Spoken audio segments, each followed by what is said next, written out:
Selamat sejahtera saya ucapkan kepada pensyarah program saya, Dr. Kazawani dan rakan-rakan sekalian. Hari ini saya Lim Lishan, S58718 akan membentangkan projek akhir khusus pemimpin yang bertajuk Ciri-ciri Kepimpinan Perdana Menteri di Malaysia. Dan sambil kita mengimbas kembali jasa Perdana Menteri terhadap negara kita.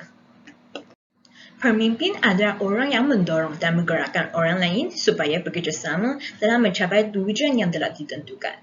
Kepimpinan pula wujud apabila pemimpin dalam organisasi mempunyai struktur yang tersendiri dengan mewujudkan hubungan pemimpin dan pengikut bagi mencapai kecemerlangan. Gambar-gambar di atas merupakan tokoh-tokoh yang benar menjadi Perdana Menteri di Malaysia. Tunku Abdul Rahman merupakan Perdana Menteri pertama di Malaysia, juga dapat digelar Bapa Kemerdekaan dan Bapa Malaysia. Beliau telah bergema dengan lawangan merdeka sebanyak 7 kali di dataran merdeka. Beliau mempunyai ciri-ciri kebijaksanaan dalam memimpin negara mencapai kemerdekaan tanpa perubahan darah yang menakutkan. Dengan adanya ciri-ciri kebijaksanaan yang ada pada Tunku Abdul Rahman, beliau membuat rundingan dengan menandatangani perjanjian London di Lancaster House.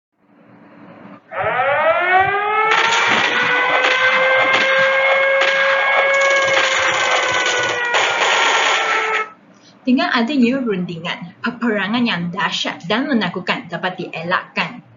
Dan juga negara dapat mencapai kemerdekaan dengan berjayanya. Tun Haji Abdul Razak bin Datuk Husin yang merupakan Perdana Menteri kedua juga dapat digelar Bapa Pembangunan.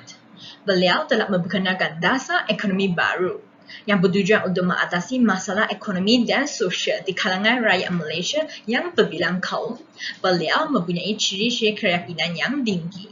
Hanya demikian kerana beliau percaya masalah ekonomi dan sosial dapat diatasi. Beliau telah melancarkan dasar ekonomi baru yang juga dikenali sebagai Rancangan Malaysia Kedua dengan meningkatkan pendapatan dan menambah peluang-peluang pekerjaan kepada semua rakyat dan juga mempercepatkan proses penyusunan semula ekonomi Malaysia. Dengan adanya ciri-ciri keyakinan yang tinggi, beliau percaya kemiskinan pasti dapat dibasmi dengan berjayanya. Tun Husin bin Datuk On merupakan Perdana Menteri yang ketiga. Beliau juga dapat dikenal sebagai Bapa Persatuan. Beliau mempunyai ciri-ciri keikhlasan dalam membantu mencapai persatuan kaum dan juga bertindak keras kepada sesiapa yang cuba membangkitkan kekacauan. Dengan adanya ciri-ciri keikhlasan dalam membantu mencapai persatuan kaum, beliau percaya masyarakat yang berbilang kaum, yang bersatu padu dan progresif pasti dapat dibina. Tun Dr. Mahathir bin Mohamad yang merupakan Perdana Menteri keempat dan ketujuh juga dikenali sebagai Bapa Permodernan. Sebagai seorang pemimpin, beliau mempunyai ciri-ciri perbandingan jauh dalam menyokong sistem ekonomi pasaran, melancarkan dasar pandang ke timur dan juga mengumumkan wawasan 2020. Dengan adanya ciri-ciri perbandingan jauh, beliau telah memajukan negara dengan melaksanakan berbagai projek mega. Antara projek-projek berprofil tinggi yang dibangunkan pada zaman pendapuriannya termasuklah Menara Pekembar Petronas, Jambatan Pulau Pinang, Pusat Pendapurian Putrajaya, Koridor Raya Multimedia, Lapangan Terbang Antarabangsa Kuala Lumpur KLIA, dan Lidah Antarabangsa Sepang. Tun Dr. Mahathir turut memiliki ciri berpengetahuan luas. Beliau pernah berucap merasmikan Majlis ke-10 University Scholars of Leadership Symposium di Pusat Komersial Serta City dengan berkongsi ilmu tentang kepimpinan. Beliau menyatakan bahawa seseorang pemimpin perlu terhadapkan ilmu, mempunyai ciri-ciri integriti dan kejujuran, bersikap rendah diri dan peka kepada perubahan. Tun Abdullah bin Haji Ahmad Badawi merupakan Perdana Menteri yang kelima, juga digelar Bapa Pembangunan Moden Insan.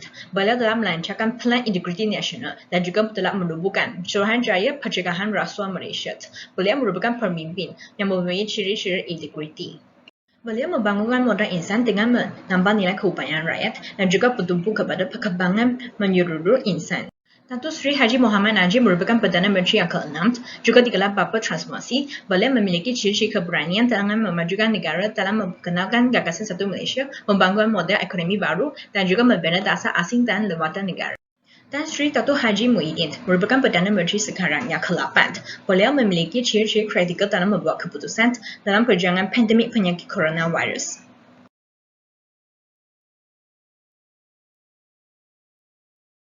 Kesimpulan, seseorang pemimpin yang cemerlang membolehkan sesuatu matlamat dicapai dengan lebih berjaya. Kepemimpinan yang kukuh ada pada pemimpin membolehkan pengikut yang melaksanakan kerja dengan lebih berkesan berdasarkan arahan yang jelas diberikan. Itu sahaja perbincangan saya pada hari ini. Sekian, terima kasih.